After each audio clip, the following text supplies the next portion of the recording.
Oke, Bismillah. Assalamualaikum warahmatullahi wabarakatuh. Waalaikumsalam warahmatullahi wabarakatuh. Alhamdulillahi ala ihsanih wa syukru lahu ala taufiqi wa amtinanih wa asyhadu an la ilaha illallah wahdahu la syarika lahu ta'ziman li sya'nih wa asyhadu anna Muhammadan abduhu wa rasuluhu ad-da'i ila ridwanih. Allahumma salli ala Muhammad wa ala alihi wa ashabihi wa ikhwani. Baik, saya ganti. Oke. Ya, Alhamdulillah atas taufik dari Allah Subhanahu wa taala ya, kita bisa berjumpa pada hari ini yang mana hari ini adalah pertemuan perdana kita. Jadi kita mungkin agak santai ya sampai jam setengah lima. Saya mau cerita sedikit teman-teman. Kenapa saya membuat kursus bahasa Arab ini 2 kali sehari begitu ya. Yang mana maaf 2 kali seminggu. Yang mana 1 kali pertemuannya adalah setengah jam. Nah, ini berdasarkan pengalaman saya. Kalau saya buat pelatihan bahasa Arab hanya sekali seminggu, lalu durasinya panjang, maka saya menemukan peserta itu lupa begitu ya. Nah, sehingga saya coba yang harusnya 1 jam, ya saya pecah menjadi 2. Ini Sabtu setengah jam, Ahad setengah jam. Sehingga eh, nggak apa-apa dikit yang kita peroleh faedahnya, tapi mudah untuk kita save di otak kita. Nah, itu tujuannya begitu. Saya lupa memperkenalkan diri saya begitu. Saya Abu Musa Al-Fadhani. Eh, Secara background begitu ya, memang saya agak membingungkan teman-teman. Saya sebetulnya eh, background saya yang asli begitu ya. Saya seorang engineer, seorang pengusaha. Saya kuliah insinyur di ITS Surabaya, lalu kuliah S1 ya di IT juga di ITS Surabaya, lalu S2 juga di ITS Surabaya, dan S3 juga ITS Surabaya. Nah, gak hanya kuliah agama sama sekali. Nah, ada sebetulnya. Jadi, selain saya juga kuliah umum, saya juga kuliah di Lipia. Sebelum Lipia, saya sempat mondok di pesantren di Mahat di Surabaya sekitar 3 tahun. Lalu saya juga eh, sudah menyelesaikan di Lipia, di I'dad. Lalu saya juga ya melanjutkan di Lipia Jakarta pada spesialisasi Iqtisad Islamiyah atau ekonomi syariah. Nah, itu background saya teman-teman ya. Nah, jadi eh, sebetulnya gak ada alasan atau uzur kita untuk gak belajar bahasa Arab. Hanya karena alasan kita bukan orang yang mondok di pesantren begitu ya. Ini agak harus. Ya. Saya ingin teman-teman mempunyai satu frekuensi yang sama dengan saya begitu. Ya, kita memahami bahasa Arab ini tujuannya adalah untuk bisa memahami agama Allah Subhanahu wa taala. Itu yang saya ingin teman-teman tanamkan. Ketika teman-teman memiliki niat mempelajari bahasa Arab untuk memahami agama ini, maka proses belajar kita ini pahala semua insya Allah. Ya, ibarat kata kalau di taksi itu ya argo pahala jalan terus. Makanya penting kita untuk menghadirkan niat gitu. Pelajaran bahasa Arab bukanlah pelajaran ilmu syar'i, ya dia ya hanya pelajaran bahasa saja. Tapi bisa bernilai pahala kalau kita memasang niat untuk memahami agama Allah Subhanahu wa taala. Karena Al-Qur'an menggunakan bahasa Arab. Hadis Rasulullah menggunakan bahasa Arab. Ya, kita para ulama juga yang bahasa Arab. Sehingga saya teringat nasihat dari guru kita, Ustadz Arman Halim Naro rahimahullah. Beliau sudah wafat tahun 2007 saya kira wafatnya. Beliau mengatakan kalau kita masih belajar agama dengan hanya mengandalkan buku-buku terjemahan, maka kita masih taklid. Nah, saya coba mengajak teman-teman ya untuk mencerna. Kok bisa sih kalau kita belajar agama hanya mengandalkan buku terjemahan, kita masih taklid menurut Ustadz Arman rahimahullah. Ada yang bisa ngasih ini nggak? Penjelasan nggak? Ini sambil saya cuma membuka papan tulisnya. Oke. Boleh pakai voice, boleh, atau pakai chat juga boleh. Pertanyaan saya adalah, bagaimana memahami statement dari Ustadz kita, Ustadz Arman rahimahullah, yang mengatakan kalau kita masih belajar agama hanya mengandalkan buku terjemahan, maka kita masih taklid. Nah, yang tahu nggak?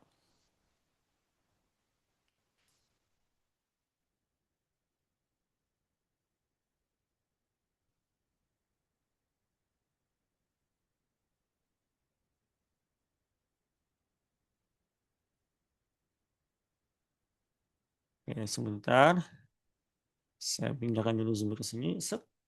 Nah, ini saya close dulu. Oke, taklid. Nah, kenapa Ustaz Arman mengatakan masih taklid? Saya pengen teman-teman ini ya, kita interaktif aja ya, supaya saya nggak ngomong sendirian. Oke, ini ada dari Bapak Nur Muhammad. Nah, karena apa yang tertuang di buku terjemahan adalah sesuai apa yang dipahami oleh penulis. Sehingga terbatas apa yang dia pahami dari tulisan para ulama. Betul sekali, teman-teman. Kalau misalnya sebuah Al-Quran ya, saya mohon maaf ya kalau agak jelek ya tulisan saya, karena saya berusaha sebaik mungkin. Nah, kalau yang menerjemahkan adalah seorang, misalnya, Mu'tazilah, kira-kira dia menerjemahkan sesuai kaidah ahlu sunnah atau sesuai pemahaman dia, teman-teman?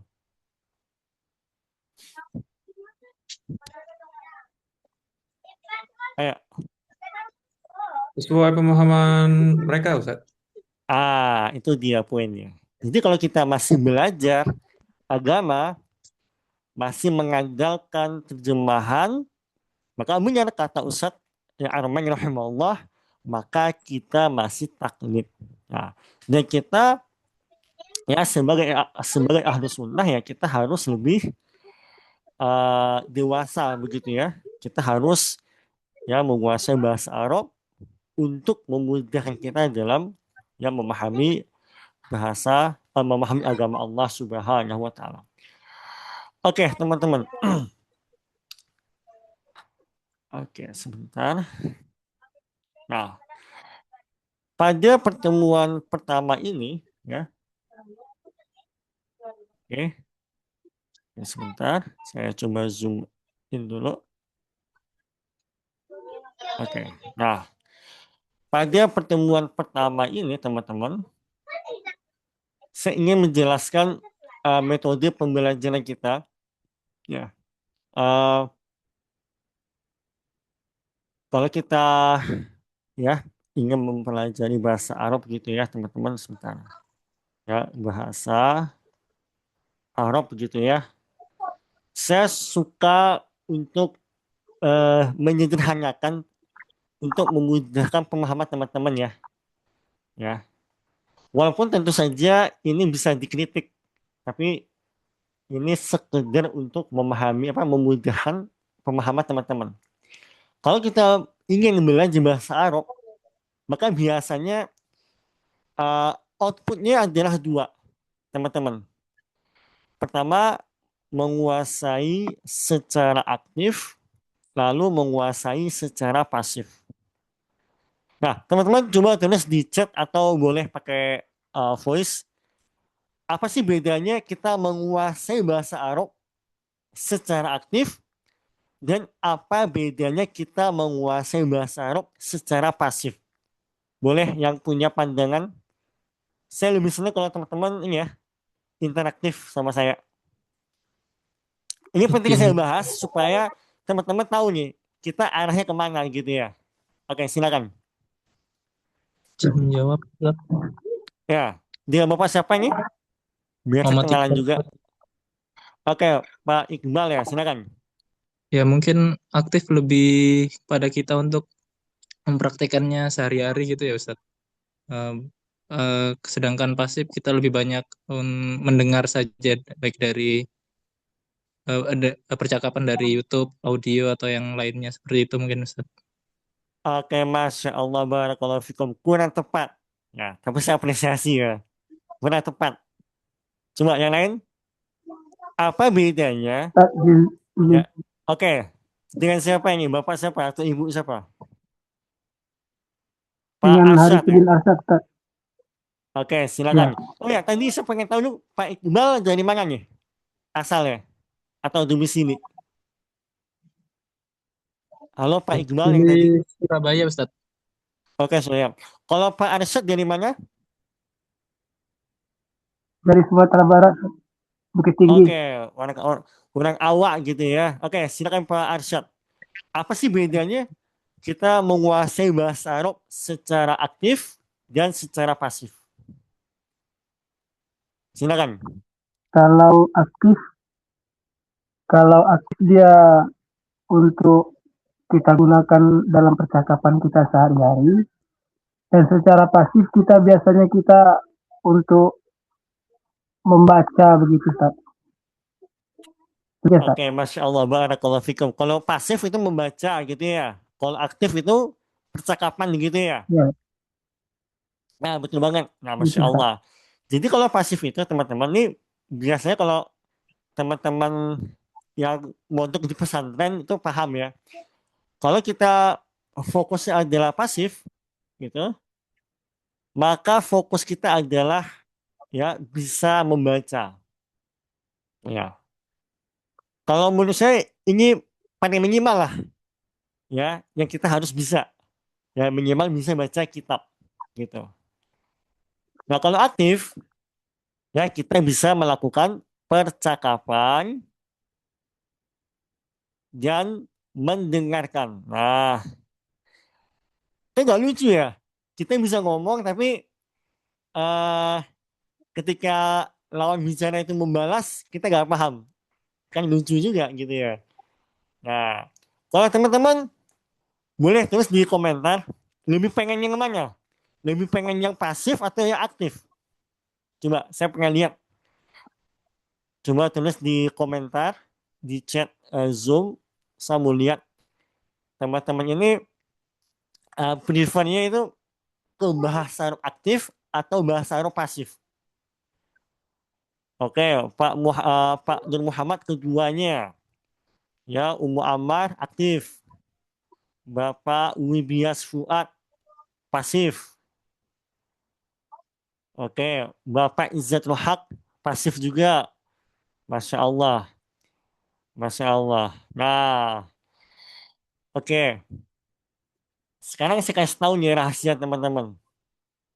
Rahasia. Teman-teman yang sudah pernah belajar bahasa Arab, boleh yuk kasih tahu. Raise hand yuk. Saya pengen lihat yang sudah pernah belajar bahasa Arab. Apapun itu. Mau belajar hiwar atau belajar nahwu sorof. Boleh tolong raise hand dulu. Saya pengen lihat demografi kelas kita kayak gimana? Oke, 1, 2, cuma 2 nih.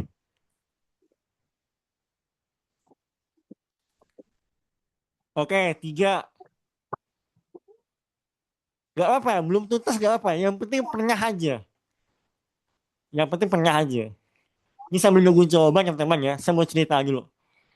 eh saya termasuk orang yang susah memahami bahasa Arab. Ya, sampai waktu kuliah itu, kalau saya totalin ya, total guru saya yang saya datengin untuk bisa paham bahasa Arab lebih dari 20 orang. Itu bercampur semua. Ada yang agak-agak khawarij juga ada gitu kan. Yang agak-agak sufi juga ada gitu. Nah, dan salafi juga banyak, lebih banyak salafi gitu ya. Nah, yang mau saya sampaikan adalah teman-teman, eh, jangan patah semangat ya. Seringkali kita semangat di awal, tapi udah di tengah jalan futur gitu ya. Kita harus semangat. Ya. Saya pun juga merasakan susahnya belajar bahasa Arab. Tapi insya Allah dalam pembelajaran kita, saya akan buat sesimpel mungkin, ya sesederhana mungkin. Nah, ternyata dari 23 peserta ya, yang pernah belajar bahasa Arab, gak lebih dari 5. Ya, gak lebih dari 5 atau mungkin hanya 5 jangan-jangan. Ya, Masya Allah. Gak apa-apa. Kalau gitu, saya akan menjelaskan dengan bahasa bayi ya teman-teman ya. Gak apa-apa ya. Saya akan menjelaskan dengan bahasa bayi. Gitu. Bahasa bayi itu maksudnya bahasa yang mudah difahami begitu. Nah, oke, tadi kita sampai sini ya. Oke, saya mute dulu ya, yang masih aktif ya. Oke, oke. Kita punya waktu sisa 9 menit ya, saya akan percepat aja. Oke, nah, kalau kata Syekh saya di Libya, beliau namanya Syekh Ibrahim, Afwan, Syekh Sulaiman ya, At-Tuwaijuni, Hafizahullah Ta'ala, semoga Allah jaga beliau. Beliau ngasih tips ya teman-teman. Ya, kalau kita pengen bisa ya eh, berbahasa, sorry, ya berbahasa secara aktif, maka kata beliau kita harus nyontoh siapa? Anak balita atau balita ya. Coba saya pengen tanya teman-temannya, anak-anak di Saudi atau di Suriah gitu ya, atau di Mesir yang usia 3 tahun udah lancar ngomong ya sesuai kaidah bahasa Arab, mereka dulu les nahwu sorof nggak? Les bahasa Arab nggak teman-teman? Coba tulis di chat. Ada nggak mereka belajar nahwu sorof, belajar kitab Nusulughah gitu? Enggak kan? Nah, nggak ada. Termasuk juga anak-anak usia 4 tahun yang di Rusia, di Inggris ya, di London gitu, mereka bisa fasih bahasa Inggris ya tanpa mereka harus ikut kelas grammar misalnya. Nah, kenapa mereka bisa? Ini kuncinya teman-teman. Rahasianya adalah mereka banyak mendengar ya dan banyak apa? Mengucapkan. Makanya kalau kita lihat anak-anak kita gitu ya, kalau mereka belajar ngomong, orang tuanya seneng nggak? Walaupun si anak salah ngomong. Coba, misal dia ngomong apa ya? Ngomong apa misalnya?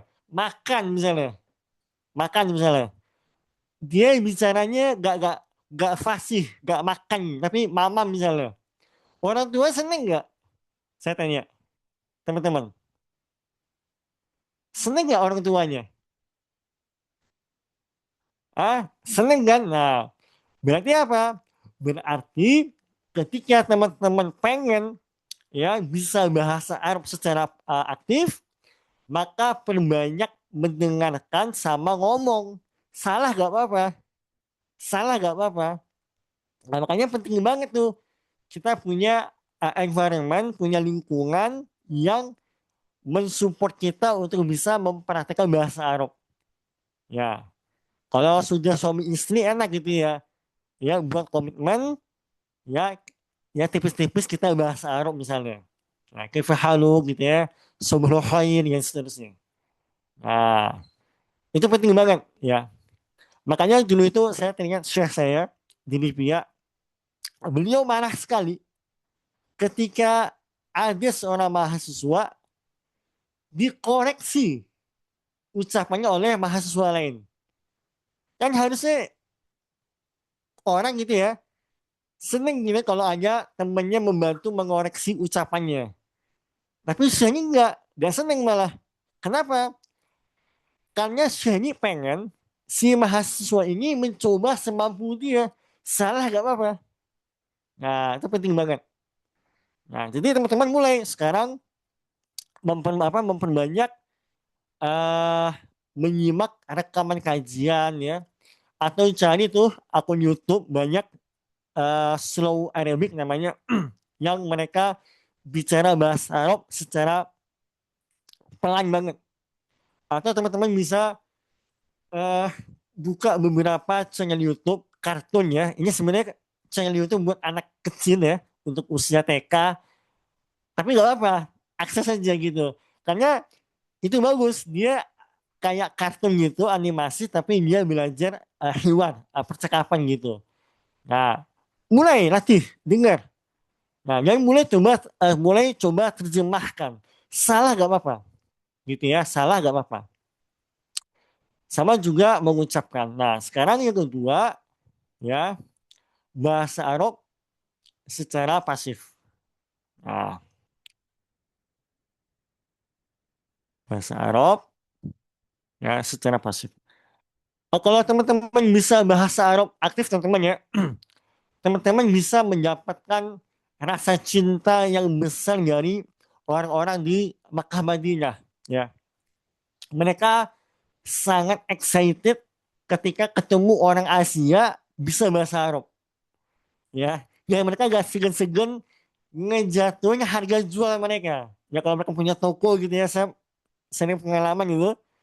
eh saya datang ke toko mereka, lalu saya bisa bahasa Arab dan mereka sangat excited, akhirnya ya harganya jatuhin. Karena apa? Karena rasa cinta mereka yang besar kalau ada orang asing yang bisa bahasa Arab. Tapi itu bukan tujuan kita ya, itu bonus saja gitu ya. Nah, oke. Nah, untuk bahasa Arab pasif teman-teman ya, maka fokus kita adalah bisa membaca kitab ya gitu ya. Kita lebih spesifik aja gitu ya. Nah, kalau teman-teman bahasa Arab aktif gitu ya, sebenarnya ya, tanpa teman-teman belajar nahwu shorof pun bisa-bisa aja. Apa dalilnya? Dalilnya realita di lapangan. Anak-anak kecil itu yang usia 3 tahun, 4 tahun bisa bagus ngomongnya bahasa Arabnya tanpa mereka belajar nahwu shorof ya. Karena sebenarnya kan kaidah bahasa itu kan baru. Ya, orang kan pada dasarnya belajar bahasa itu based on yang dia dengar, ya, berdasarkan yang ia dengarkan dan mereka praktekkan gitu ya.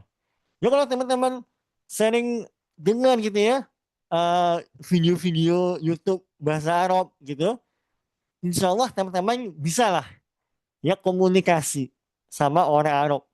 Ya walaupun ada salah dikit gak apa-apa. Dan teman-teman jangan sangka ya, bahkan saya menemukan ya orang Saudi asli pun juga masih salah-salah nahwu sorohnya gitu. pernah dulu viral itu di YouTube video di parlemennya Mesir, ya kayak semacam DPR gitu ya.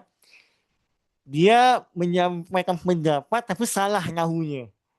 Itu wajar gitu kan, karena gak semua orang bisa nahu sorof. Nah, tapi kalau sudah membahas tentang membaca kitab, teman-teman mau gak mau harus paham kaidah bahasa Arab, ya. Kaidah bahasa Arab. Ini penting banget, nggak bisa enggak. Ya. Nanti kita bakal belajar ilmu nahu gitu ya, ilmu sorof gitu ya. Nanti ada juga balaghah gitu ya. Tapi kita agak masuk ya, paling kita bahas dikit aja balaghah. Nah, kita akan banyak nanti membahas apa? Nahu sorof dan percakapan hewan. Supaya kita bisa mendapatkan bahasa Arab pasif dan bahasa Arab aktif gitu. Saya mau kasih contoh nih teman-teman. Kalau dalam nahu sorof gitu ya, dua kalimat yang sama gitu ya, tapi harokatnya berbeda, maka maknanya jauh. Nanti kita akan masuk ya ke dalam materi itu. Cuma saya mau kasih gambaran nih. Kenapa sih kita harus bisa memahami ilmu nahu sama ilmu sorof gitu? Karena gini, ketika kita salah baca harokat, maka jauh maknanya. Jauh maknanya. Kira-kira gitu ya, secara mudahnya begitu. Oke, sudah 4:30, saya persilahkan kalau ada pertanyaan boleh raise hand. Silahkan. Atau boleh pakai audio gak apa-apa. Kalau ada pertanyaan. Cukup jelas insya Allah ya teman-teman ya. Pertemuan pertama saya ingin tujuannya adalah kita menyamakan ini loh, persepsi dulu ya. Nah, kalau saya sudah menjelaskan tentang bahasa Arab aktif ya pasif, teman-teman punya gambaran nih. Gitu. Oke, saya mau tanya nih. Saya punya pertanyaan sebelum saya closing ya. eh Kira-kira di zamannya Nabi SAW sudah ada nggak pelajaran Nahwu Sorof? Belum Ustadz. Oke, belum. Terus kenapa kok sampai ada pelajaran kaidah bahasa Arab? Kan kalau nggak ada, gimana orang dulu bisa paham bahasa Arab? Bisa jawab?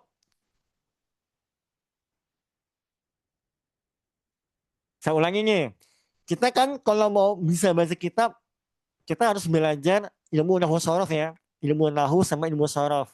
Nah, pertanyaan saya adalah, kalau dulu ilmu ini nggak ada di zaman Rasul, terus gimana orang dulu bisa belajar bahasa Arab?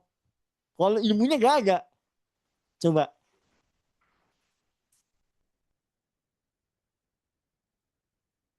Ayo, jawab aja, berani jawab aja. Salah nggak apa-apa. Ngikutin orang-orang aja Ustadz. Oke, itu segampang itu jawabannya. Ya, hanya mengikuti apa yang sudah ada. Nah, makanya kaidah bahasa Arab itu baru ada di zaman Khalifah. Kalau saya nggak salah Khalifah Ali. Ya, Khalifah Ali, Ali bin Abi Thalib, yang mana melihat bahasa Arab di masa itu sudah mulai bercampur dengan sastra Persia. Nah, begitu. Sehingga dibuatlah rumus-rumus tentang bahasa Arab dan terus disempurnakan sampai hari ini. Sama juga kayak bahasa Inggris ya, bahasa Indonesia. Pada dasarnya kita nggak pernah kan belajar ngomong itu pakai rumus SPOK, nggak ada, nggak ada. Ya, saya kira nggak ada anak kecil usia 3 tahun bisa ngomong gitu setelah dia les belajar SPOK gitu, nggak ada. Nah, dia hanya mendengarkan saja. Makanya PR teman-teman, mulai hari ini coba cari di YouTube ya, channel YouTube yang Arabic slowly atau slow Arabic atau apalah gitu ya, untuk membiasakan teman-teman ya mendengarkan gitu. Oke, karena tidak ada pertanyaan, terima kasih banyak atas atensinya. Insya Allah Ta'ala kita akan berjumpa lagi besok ya di waktu yang sama. Insya Allah rekamannya akan kita upload ke Itskon ya Insya Allah. Oke, saya akhiri dengan doa kafaratul majelis. Subhanakallahumma wa bihamdika asyhadu an la ilaha illa anta wa astaghfiruka wa atubu ilaik. Wassalamualaikum warahmatullahi wabarakatuh. Barakallahu fikum Waalaikumsalam wa warahmatullahi. jazakumullahu khairan. Jazakallah khairan Ustaz. Waalaikumsalam. Barakallahu fiik. Ustaz, jazakumullah khairan.